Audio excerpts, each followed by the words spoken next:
Okay. Okay. And Crash Bandicoot.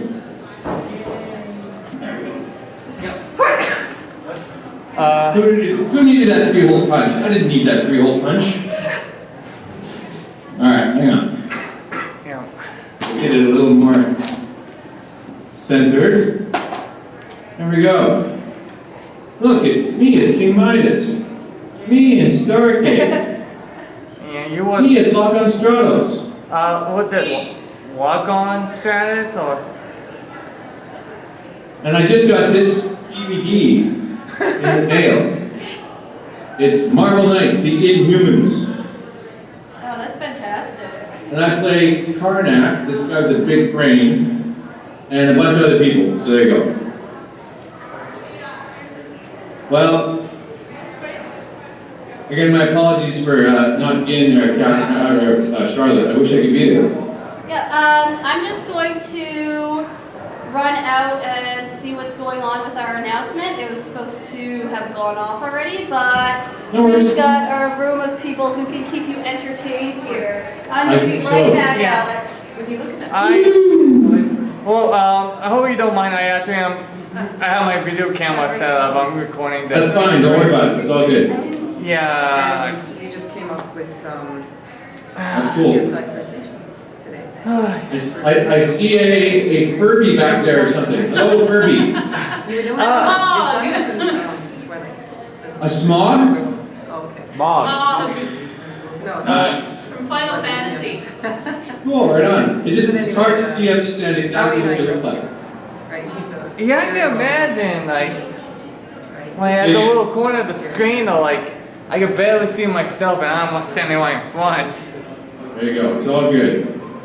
Hi, and Even if welcome it's to just us few people, we'll have a nice little chat. Hi, and welcome to the party. How Oh, are you doing today? Sorry, I have a question about Gundam 00. When you did Lockon Stratos, were you aware that you'd be doing two different people, even though they were trans? No, not in the beginning, no. Yeah, I take it like you did things like episode by episode basis. Yeah. Like you didn't know that like your first Lockon would die and then you have to do a different Lockon. Yeah. No, I didn't know that. They never tell you anything pretty much until you're actually doing it. Yeah, I can imagine though. But I like to mention though, I like how you made both Lockons kind of different. This is like I knew it. Yeah, because one was actually Lockon Stratos, which I can't remember his real name. Neo Delandi, and then you had Dial Delandi. That's right, and then it was Lyle Delandi. Yeah. So I had to make them slightly different. But it'll be different. Gotta admit though, it did actually work. Though, again, I think I rewatched Gundam 00 like a year ago. Right. So, like, that's something I kind of like just want to bring up though. That's cool. That's a good question. If there's not talk about that again later, if you guys come in, maybe you'll be interested. Have a seat, sir. Welcome. Hello. Hello, sir. Welcome to the party. I hope you're having a good time. Thanks, sir. I'm going to take a picture of people coming in. There we go. You could probably screenshot it if you wanted That's a to. good idea. I like that. You'd have to know how to use computers. Yeah. I didn't have to do that. I know I opened it up. I'm barely communicating with you today, so there you go. Okay, well we appreciate that you stepped out of your technology comfort zone here. Well, I literally have a friend who's my web designer, master guy, and whatnot, and he handles all that. So I'm a Luddite. All right. So we Okay, have. people. That's fine. Let's just do our Okay, thing. we've made the announcement and everything. I think that we should just get started, and if they're late, then they're late. No, it's all good. It's all groovy. Okay, so do you want to introduce yourself, or should I introduce you? Whatever. Okay, so everybody, we have Alex Zahara here on Skype joining us from Vancouver. We're very excited about this. Do you want questions during or after or don't? Whatever you want to do. I'm just here to chat. I'm just here to So chat. he's just here to chat, and we will get started. So thank you all for coming. And thank you for coming. Well, you're welcome. I'm sorry for you guys who are just coming in and those there. I apologize not being able to be there live in person, but I'm filming something this weekend and couldn't get away. It was something I worked hard on trying to reschedule, but they just can't do it. So anyway, and unfortunately, it's something I can't talk about too, which is kind of weird. Yeah. In this business, you have to sign a lot more these days because of the internet. Because of people doing sneaking stuff on the internet, you have to sign non-disclosure agreements, right? And I'll show you right here. Hang on. I think I have some sides right here.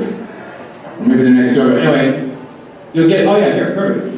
You see, this is an audition that I'll get. Okay. Notice my name is all across like this.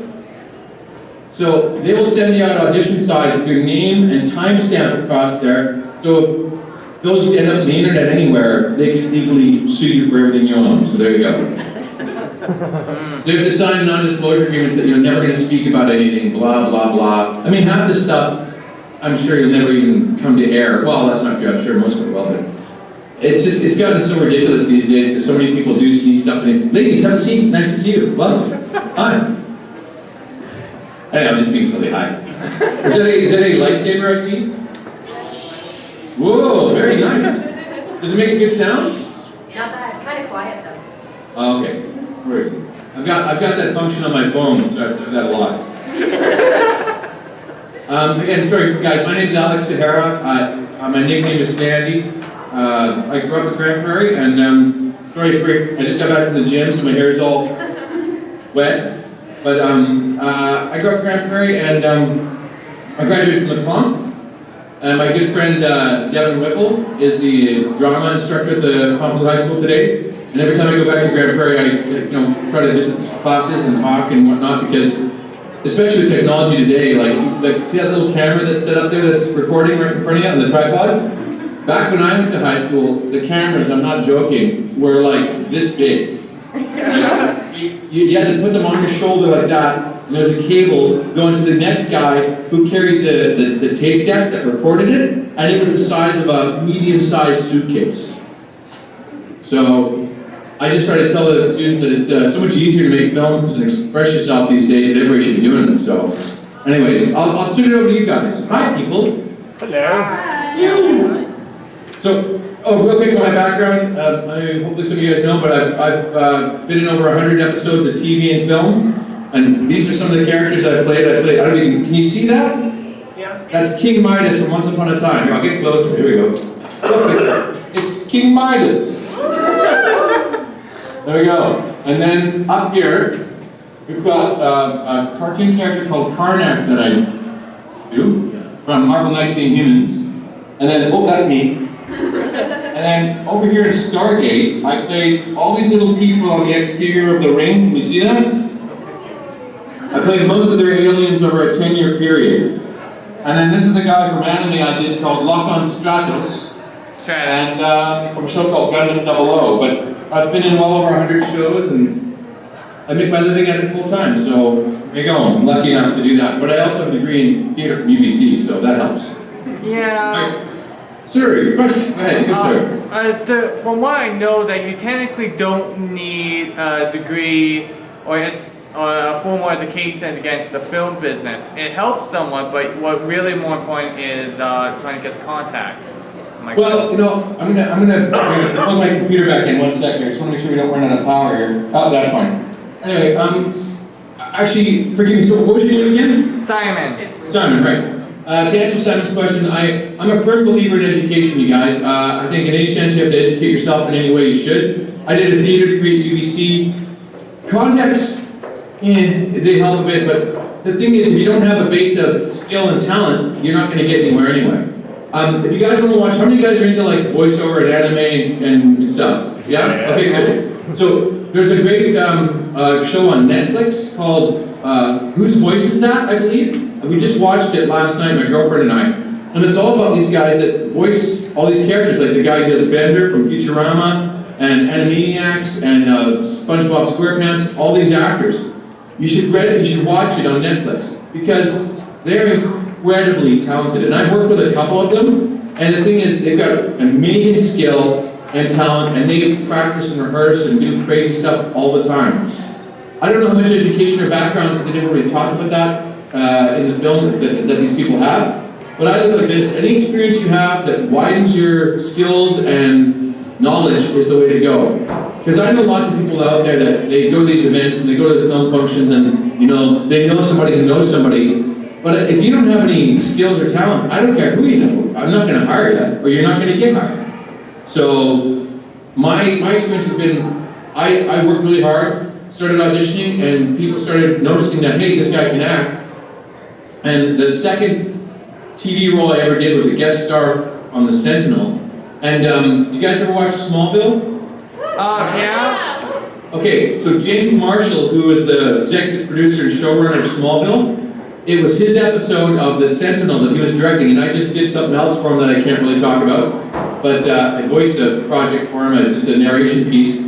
And he said, literally, he said, my performance in that episode of The Sentinel made his directing career. And I only say that to show that how we work together in the sense of, I came in to audition for another small role. He really liked what he saw in me, and the producer liked what they saw, and they asked me to come back and audition for the guest star lead. And I came back and I got it. I played this Gabriel, the angel / homeless guy.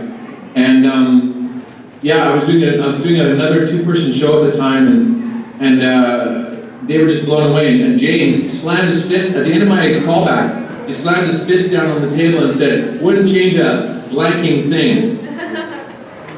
And honestly, that set the tone for my career too, because, you know, I've not been the lead on a show or whatever, you know, I'm not one of those recurring guys, but I've been in well over 100 shows. And I've been really thankful for that, because it's given me a wide variety of characters I can play. So my educational background really helped inform almost all of them. I played scientists, painters, you know, you name it. And I studied all that at university as well as acting. So there you go. So, sorry, I'm long-winded maybe, but yes, they're in the dark coat there. Go ahead. Hi, it says you were in Arrow. Sorry, what's your name? What's your name? Jason. Hey, Jason, how's it going? Pretty good, you? Good, thanks. It says you were in Arrow up above your head. Who did you play in Arrow? I played, what's his name again? Hang on, Anthony. Oh gosh, I'd have to look it up again, but I played a smaller character in it. He was like a mid to upper tier drug dealer. Okay. Anthony Mendoza or something like this, and it was in the first season, and the Black Canary uses her little dart gun thing and scares me, and I'm like, don't hurt me. But they captured me and imprisoned me, so there you go. But I had a great speech, I had about a paragraph long speech about this drug we were making. There's like a champagne of drugs, and you don't sell champagne on the street corners. You sell it at, you know, rich kids' houses and fancy parties and all this stuff. So it was fun. That was one that was interesting. They couldn't find anybody they liked for it, and I normally don't go in for smaller bits like that, just because when you do like one day in a show, you're burned for that show. Maybe if it runs for 7 or 8 years or 5 years, you may never get a chance to be on it again, right? Yeah. But they said, would you please come in and do this, because we know you can do it, and we just can't find anybody. And I said, okay. I went in, worked it for hours and hours with my friend, and it's funny, it's the little auditions that you end up working a lot longer than you think, because you got to find more stuff and look for more reason why the person's talking, right? And I worked for hours on it, went in, did the audition, and Heike Brandstatter, the casting director, she looked at her notes and said, Alex, you literally have hit every note I have here on the first take. Do you want to do it again? And I said, nope. When you hit gold, the first strike, and like when you nail it on your audition, you walk away clean and say thanks, and leave your best work in the room. Because all that's going to happen now is, it'll be okay to good, or like in comparison to what you just did. So if you nail it on the first take, you walk away. I did a show called Gunless with Paul Gross, and one of the guys on it said, my girlfriend at the time, she said, you know your boyfriend's nickname is One Take Zahara. Because I usually get it in one take, and if they need to do more, they do. But my job is to do the best performance I can and get it done the first try. So I normally do that. Because a lot of times too, with, like if you're a Canadian guest star or principal player, they don't give you many takes to get it right, because it's all about the leads, right? Yeah. Like even when I did King Midas and Once Upon a Time, they were like, can you see your lines a little faster? Because they wanted to turn around on the lead people and watch them drop a tear. You know? So, anyways, that was the little role I played in. I'm not dead, I may come back, who knows, but you know what's better than that is I go in almost every episode they do a read-through before they shoot the next one of Arrow. And even the other day, there's a crossover episode between Flash and Arrow, and I go in and I read all the other characters of the actors that can't be there for the episode. I'll read all their characters during the lunch hour read-through. So I get to know what's going on before all you get to see it. Oh wow. Give Anyways. us some hints. What's that? Give us some spoilers. Oh, if I do, they'll sue me still. Oh yeah. There might be a good chance I might put this on my YouTube channel. No, once I'm home. Are you okay with that? I think we'll be okay with that, unless I say something really weird later. We'll talk about it. Yeah, I'd be fine with that. Like, I have my own YouTube channel. I have like over 2,000 subscribers now. It's all cool, Simon. I'm sure we'll be fine. Yeah. Any other questions back there, guys? Or anything you want to talk about? Yes, over here. What was your favorite role to play? I get asked that a lot. It sort of changed over the years a bit, but the role I think that had the most emotional impact for me was I played it was a true life story too, but mixed with science fiction. You guys ever seen The Outer Limits? Yeah. Okay, well, in 1999, hang on, yeah, 98 or 99. I think it was 99, yeah. I played a real life commandant that ran the family barracks at Auschwitz. And it was a true survivor story of Sam Egan. His father, Leo, survived Auschwitz, but unfortunately his wife and child did not. Anyhow, I played Paul Rademacher, this Nazi lieutenant. And for me, that was the most, I think, important and or satisfying work I did at the time, because it was based on a true life person story, and it keeps the message of what the Holocaust did to the world alive. Because so many people today, you know, it's like it's going on 70 years past now, and they sort of wonder, oh well, did it really happen? Was it actually that bad? Well, yes, it was. And for me, I met Leo, and he was 84 years old when I met him, and he was about that tall compared to me. And I'm 5'11", so he had to be like 5'4" or something like that. And I kid you not, you guys, I came dressed in my total Nazi regalia. I came out like I was, you know, the skull and crossbones of the SS on the hat. Some of the suspenders I was wearing were actual Nazi regalia. They were rusted in place. And anyway, so I see Leo, and I'm walking up to him like this, and he turns around and looks at me like, like this look of horror and shock in his eyes. And he went like, just give me a minute. He turned around to compose himself because he was so overwhelmed. And I swear to God, you guys, I almost just started to bawl right there. Because this man that he was talking to, that I was playing, killed his wife and child, and in one day alone, he ordered the deaths of 3,500 people. So, when I hear young students talking about the Holocaust and not really knowing what it is, I think it's really important that that story is kept alive, so people remember, listen, we did some horrible things, let's not repeat it, ever. You know, so I guess for me had the most impact. Anyhow, sorry if that was a downer, but I think downers sometimes are educational too, and they mean something, you know? So what was your name, miss? Sarah. Hey Sarah, where are you from? New Brunswick. No way, seriously? Yeah. What are you doing on Grande Prairie? Just working. Can I ask what? Do you mind talking in public? No, I actually am the assistant manager at the HMV at the mall. HMV? Yes. Nice. So maybe some movies are there that you might be watching. No, actually, Speaking of that, I was going to show you something. Oh, where'd it go? Oh, what did I do with it? Oh, here it is. Check this out. I just got this in the mail from Amazon the other day. It's Marvel Knights, the Inhumans. And I play Karnak, this guy here, the big brain. Unlike myself. But I play a lot of different characters in there, and it's actually kind of cool to see and hear your work that you get to do, because sometimes you never see it, right? Anyway, just being the other day. And so officially, I work for Stan Lee. Anyway. Any more questions up there? Sir, or how about in the hat back there? Then we'll get you in the dark coat again. Yeah? Yeah, go ahead. Just to be random, what is your opinion on bronies? What is my opinion of bronies? Hey, whatever floats your boat, man. A brony is a fan of the My Little Pony show. Oh, I know what they are. No, some friends of mine do the show, do My Little Pony and stuff. So, hey, I mean, seriously, whatever makes you happy. That's how I look at it. Like, you know what I mean? I always said this: as long as whatever you do doesn't harm other people, or you're not getting pleasure or something from the expense of somebody else, I think it's cool. They're a pretty dedicated group of people. You know, they really are. I've seen some convention stuff. Some friends of mine, like Peter New, has gone to some conventions, and the bronies they're pretty into it. Now, what your opinion? What's your opinion of the bronies? I am a brony. Well, I know, but that's what I'm asking. What do you think? As a brony, how do you feel about the show? How do you feel about being a brony? I'd say that there's no way to describe it. You love it. Yeah. Okay, well there you go. See, so again, whatever floats your boat makes you happy, you know. Being a pirate, I think they've had too much rum. Oh, nice. There you go.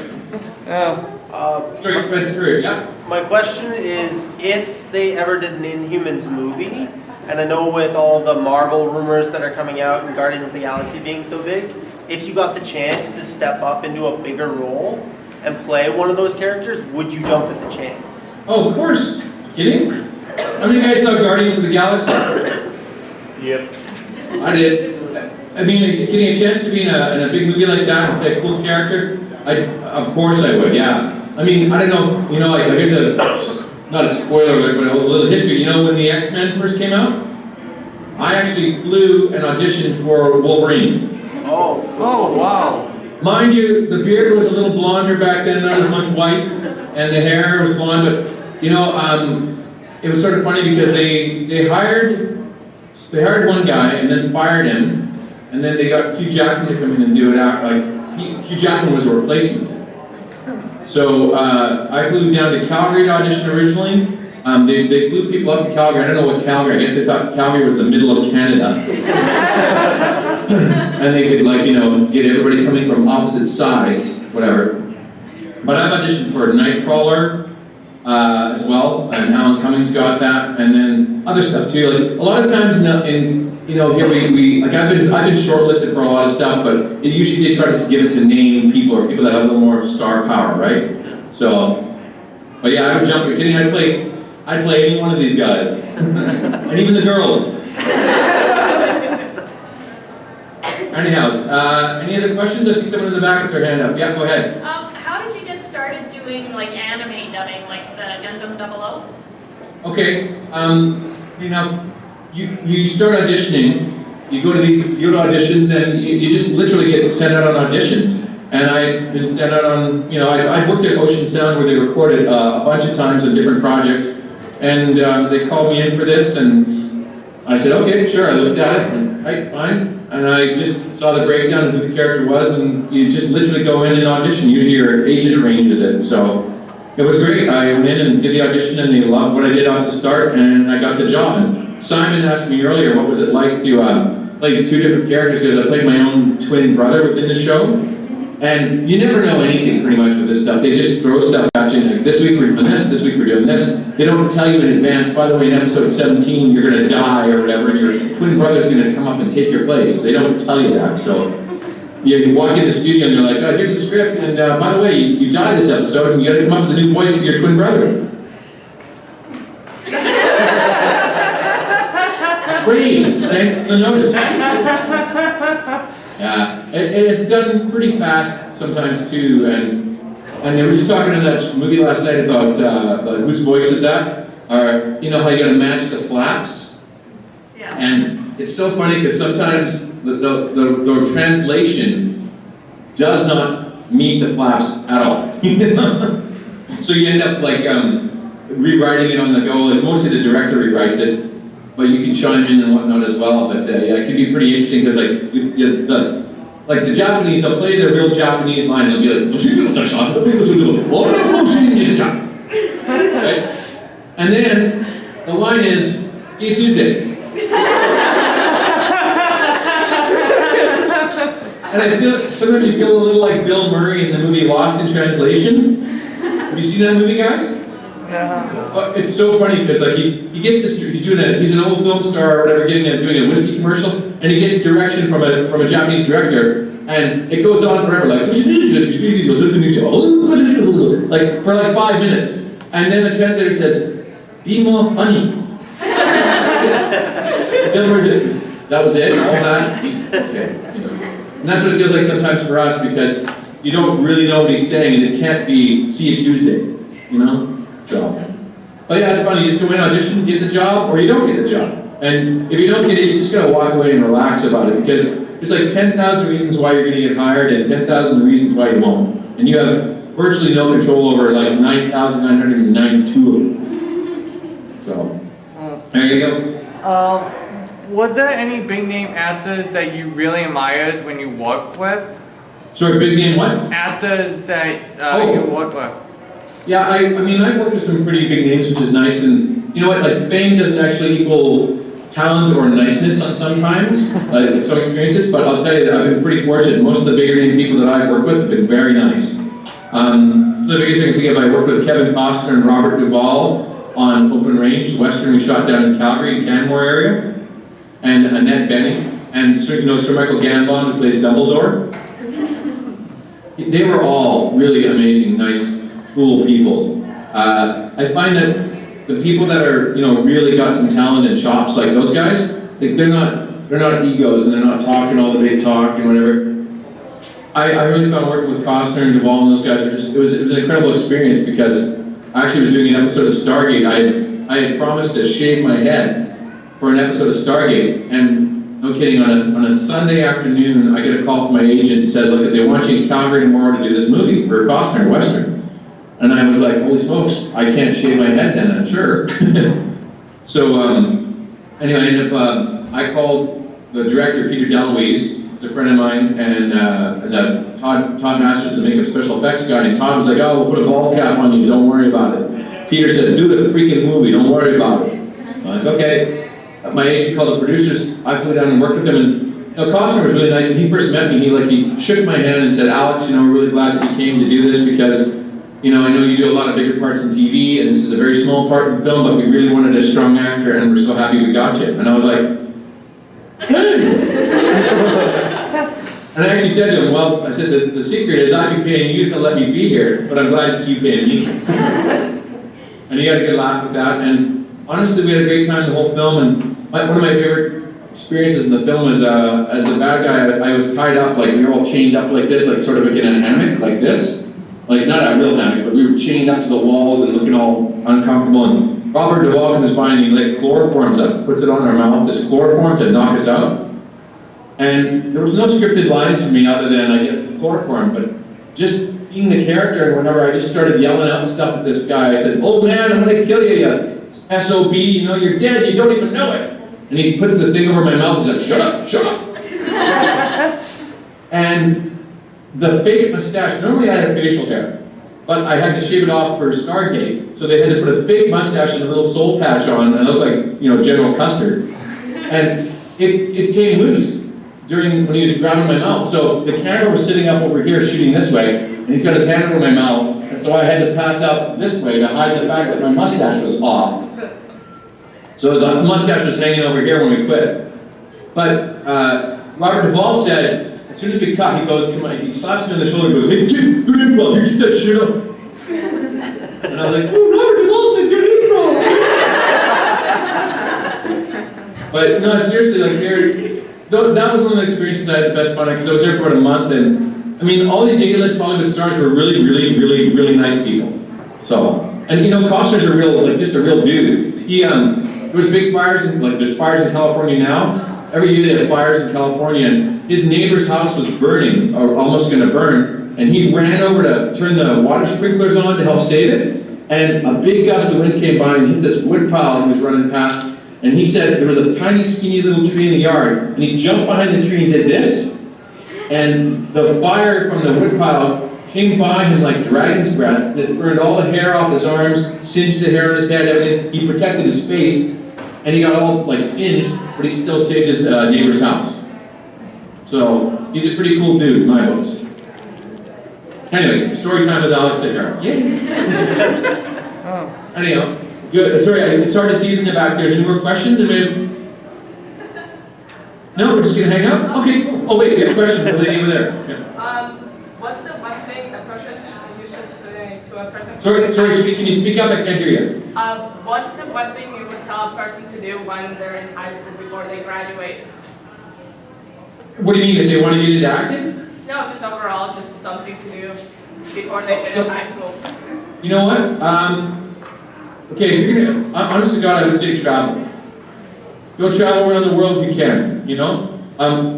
Do as much, I guess, experience as much as you possibly can, because I think the wider the experience you have, the more people you meet, the richer your life becomes. Like, I've got friends, literally, that I've met all around the world. I went traveling around the world in like 1989, 90, I was going to go traveling around the world, and then stuff happened and I stayed. I used to run the swimming pool, help run the swimming pool, you know the old recplex? You guys know that? The Johnny McDonald Arena, you know that area? By the opposite high school? Oh, yeah. Okay. I used to lifeguard there and help run the pool and coach the aquarium swim team.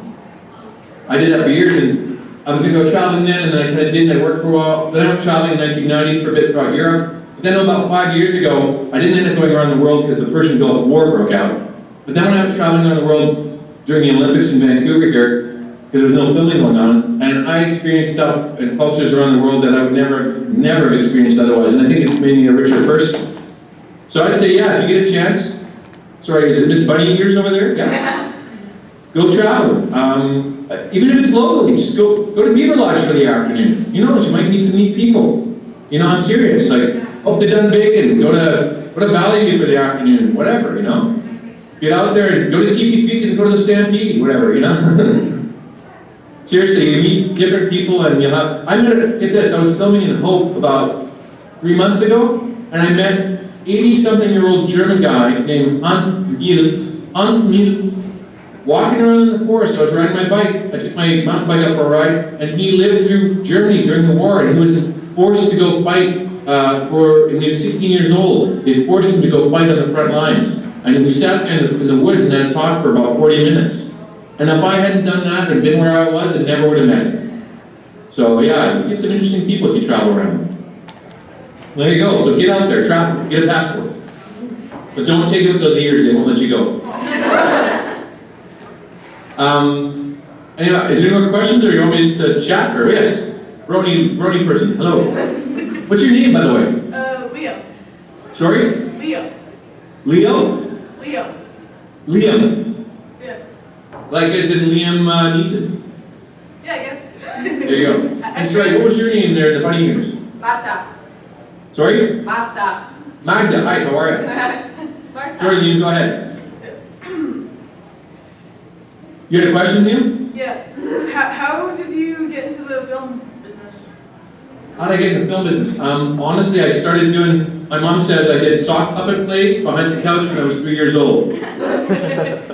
So I think I started doing that and, just, I don't know, getting into plays as a kid. My parents were into it. My mom was helped with the Grande Prairie Little Theater in Grande Prairie there. Grande Prairie Little Theater in Grande Prairie. We're done. Grande Prairie Live Theater.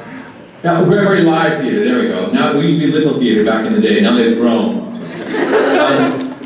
But yeah, I did that and did a lot of high school, plays and plays in junior high school, just got involved in that. Like I said, we started shooting videos in the early 80s in the comp, in the hallways. But again, that's when the equipment was like the size of a small or medium-sized suitcase, it was crazy. But yeah, just stayed active, started doing stuff like that, and then I always wanted, I loved the movies. I watched probably 3.2 billion hours of TV. But I also got out and, I was in the swim team and track and field team and wrestling team. I stayed active but also was a real movie junkie, right?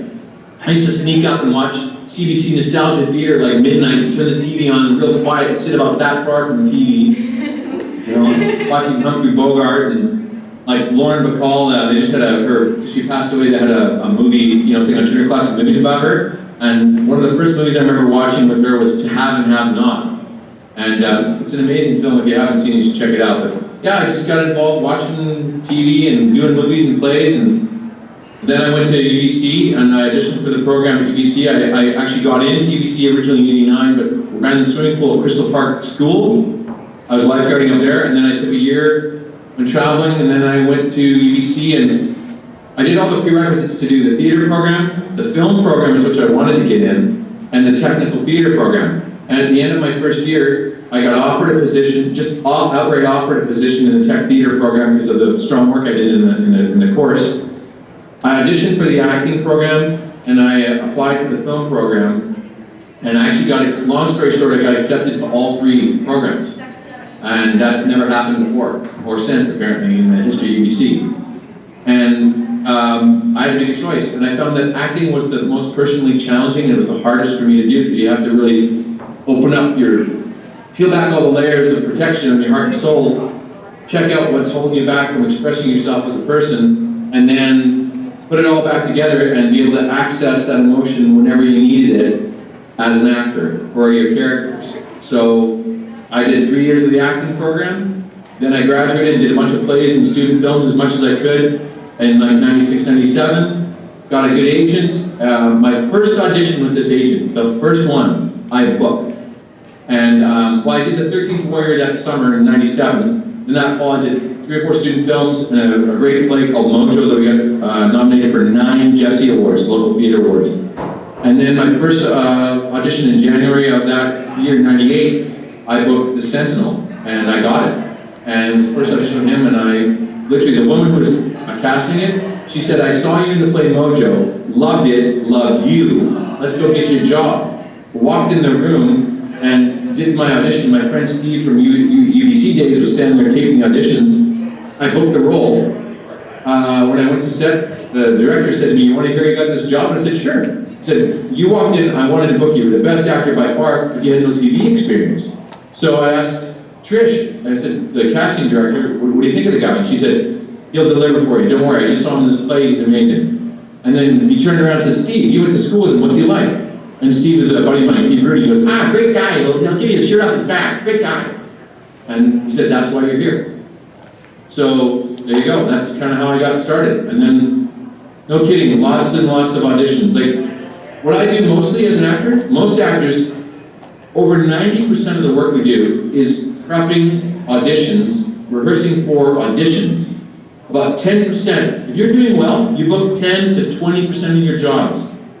So you think I've done over 100 shows, so that means that's 10% of the work. So I've done well over 1,000 auditions. So my job as an actor mostly is auditioning, which is interesting. You think about it that way, you know what I mean? I spend far more hours a year auditioning than I do actually working on set. But it's still work, and I've had a good a mindset early on is, this is my work, this is my work, and this is my work. All of it is work. I just happen to get paid for this portion of it, which compensates me for all the stuff I didn't get paid for. You know what I mean? So, there you go. That was a long-winded answer, but pretty encompassing. Also, that explains why actors get paid so much, because they spend most of their time auditioning. Okay, that's one thing, yes. Get paid so much, but remember, who are you talking about? Are you talking about the big names, or are you talking about the average working actor? Average. Yeah, there's a fallacy. Average working actors do not make as much money as you think. Quite honestly, at the end of the year, I probably make what a school teacher makes. So I make a living on it, you know? And I'm considered doing well. In our union, when I first joined in 97, the stats were 95% of our union members made $5,000 to $7,000 a year acting. So 5% made $7,000 up to $1 million. 1% made $1 million in our union in BC here that year. So that's like 0.00001%. So 4% of the people made between $7,000 and say $150,000 a year, $500,000, whatever. Like, it's a very small percentage. So, and I'm lucky I'm in that percentage. So you know, you really don't make as much money as people think. Like, I'll tell you straight up, like, let's say you make about, I think the union rate for an actor these days, or a principal actor, is about $600 to $700 a day. Something like that, I can't remember. And then you get bought out on top of that. So if you work a day, an 8-hour day filming, you get paid, like, say, $700. Then, if you work 7 or 8 hours and beyond, it's time and a half. So, whatever 700 divided by 8 hours is, you get the hourly rate time and a half. In 10 to 12 hours, it's just like a regular job. Double time, then triple time, etc., right? So, you also get paid a buyout of either usually 105 to 130%. That was the old days. After the recession hit, like 2008, they used that as an excuse to underpay everybody. Like, the actors, I have to book almost 3 times as much work today to make the same amount of money I did 15 years ago. That's how bad the pay scale is. Because all the American companies are crying poor, oh, we don't have the money, etc. Yet they're making millions and millions and millions and billions of dollars a year off of reality TV that doesn't cost them anything to produce. Because when they don't have to pay actors and pay crew, who gets to keep all that money? The studios and the producers. So they're not really suffering right now. And yet they use an excuse because of the economy in the States to not pay what we are worth. And so it becomes difficult at times because, in all honesty, like, I have to book up 3 times as many jobs to make the same amount of money as I did 10 to 15 years ago. Okay. It's a little bit, it's been disheartening. A lot of people I know have dropped out because they got to support their families and they can't do it anymore. Okay. Harrison Ford said it best. He said, "The secret to a career is career in film is like a long, long, long, long bus ride." And he said, "I just didn't get off the bus." So there you go. It can be extremely trying and boring at times being an actor. Let me tell you. Yes, a lot what you hear about, like, a lot of actors tend to have part-time jobs, or Sure. or they would just, like, when they get a job, when they get a position, then they would stay in that position for how long it takes, then they would leave, or they just keep coming back every so often. Well, listen, getting a real good acting role, like in a recurring role in a series, it's like winning the lottery. It really is. Or, like, you know, getting a good film career going. You know, William H. Macy, he's doing Shameless these days on HBO. Well, he was in Fargo, and when Fargo hit big, that movie, I remember him seeing him on like Good Morning America, all these talk shows, and he said, wow, you're like an overnight success, aren't you?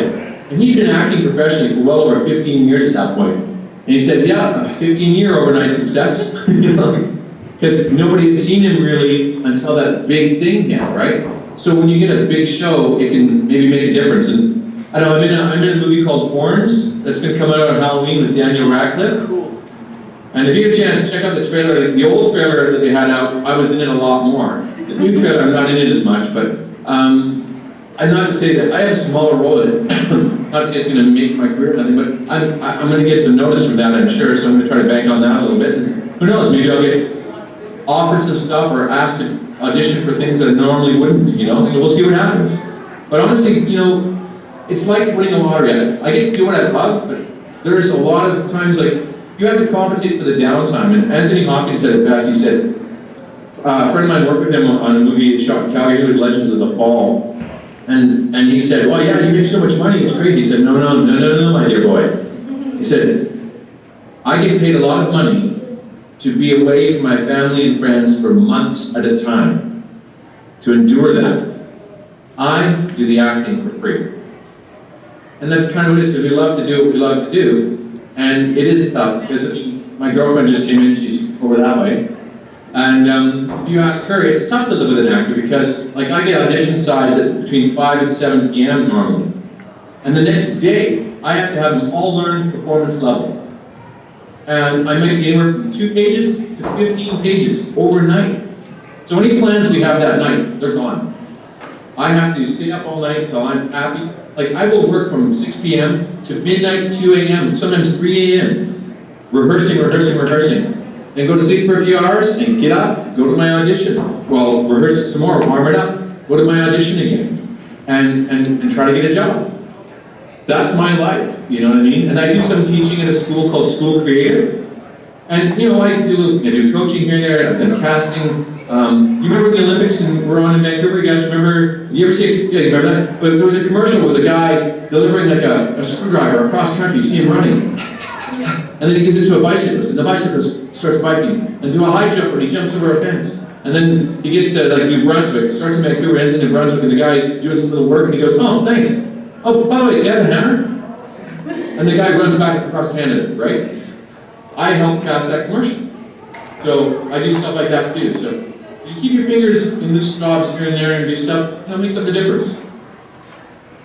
Sure, go ahead. I can remember I was at Comic-Con a couple years back, and Yeah. Mr. McDowell was on the panel, and somebody had asked him what he thought his role was like, why it was different from the first movie to the second movie.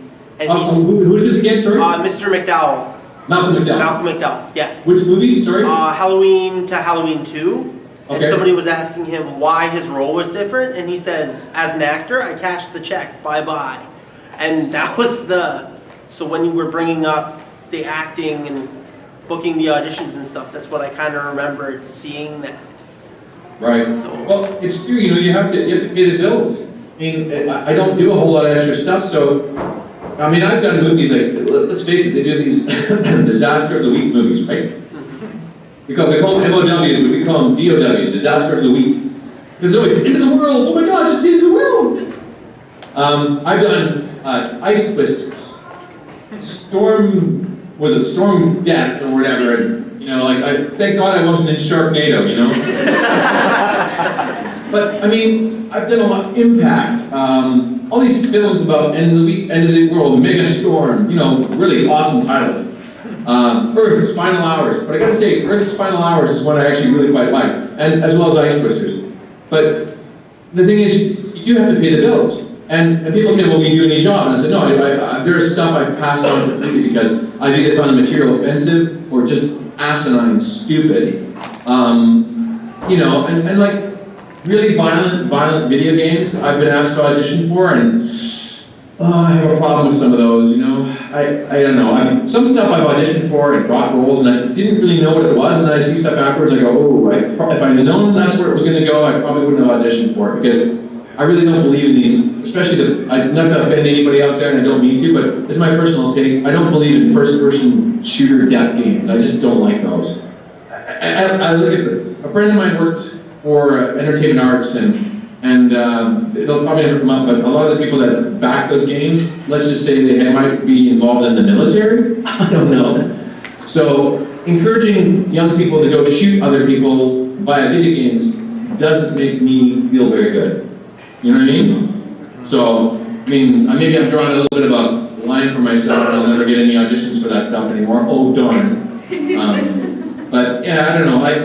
I did a show called, here's one for you, if you get a chance, there's a new CBC drama coming out called Strange Empire, starts October the 6th.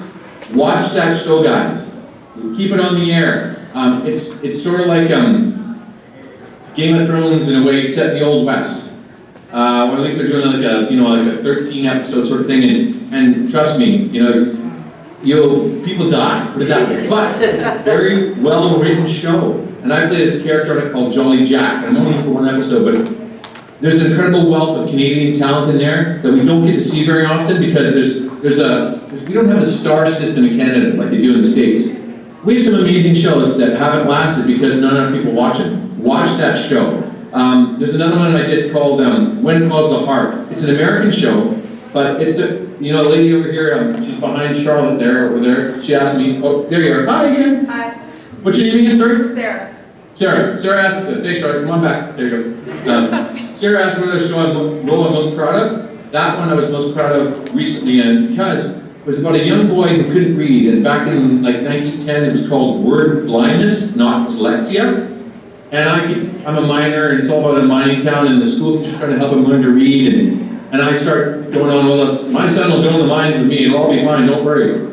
And you find out that my character, the dad, also has word blindness and can't read. And the school teacher makes little cookies, like cookie dough cookies, makes little animals like a C for a cat, all curled up like a C, you know? And an S snake, right?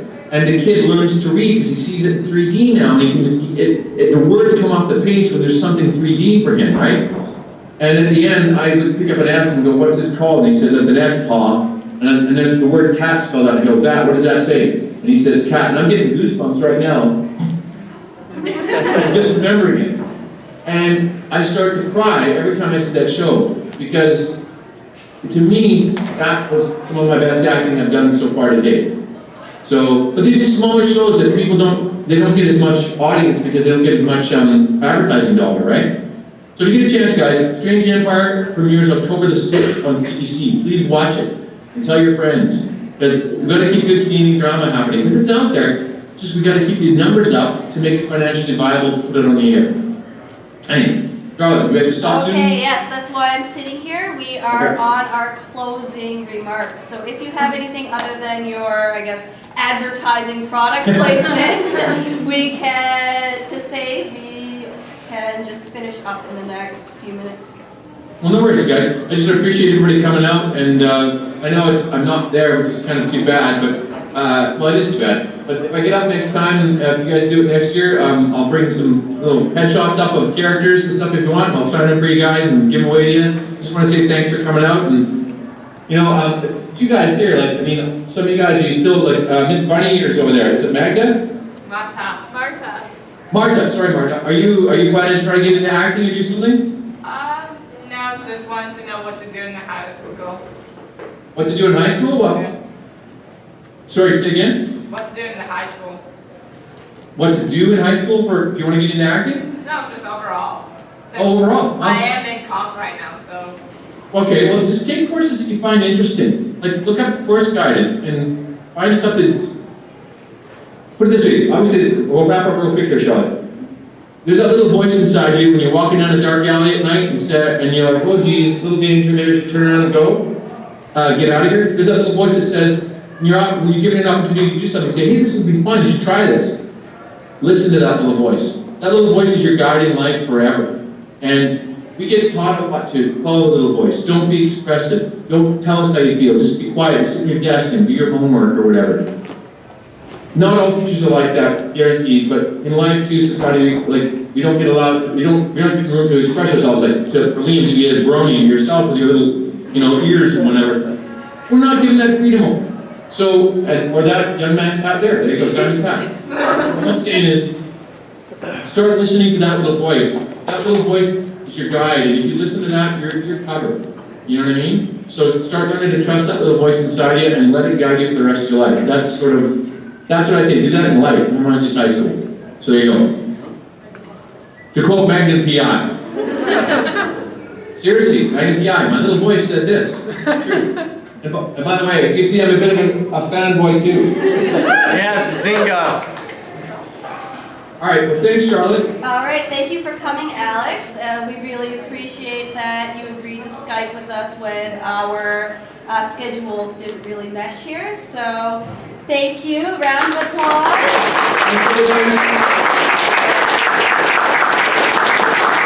All right, and by the way, thanks for the great questions, everyone. And like I say, if I'm ever in town or you see me, just stop and say hi. And my nickname or my name I grew up with in Grande Prairie is Sandy, so feel free to call me Sandy, okay? all right, and next time you're in the library, make sure to come say hi to us as well. Yeah, All I'm going to be October the 8th. I'm there. I'm supposed to make a speech October the 8th for some awards banquet for the school district. So I'm going to be doing that October the 8th. So I'll hopefully drop in. Okay. Okay, we look forward to it. Bye, guys. Okay, bye.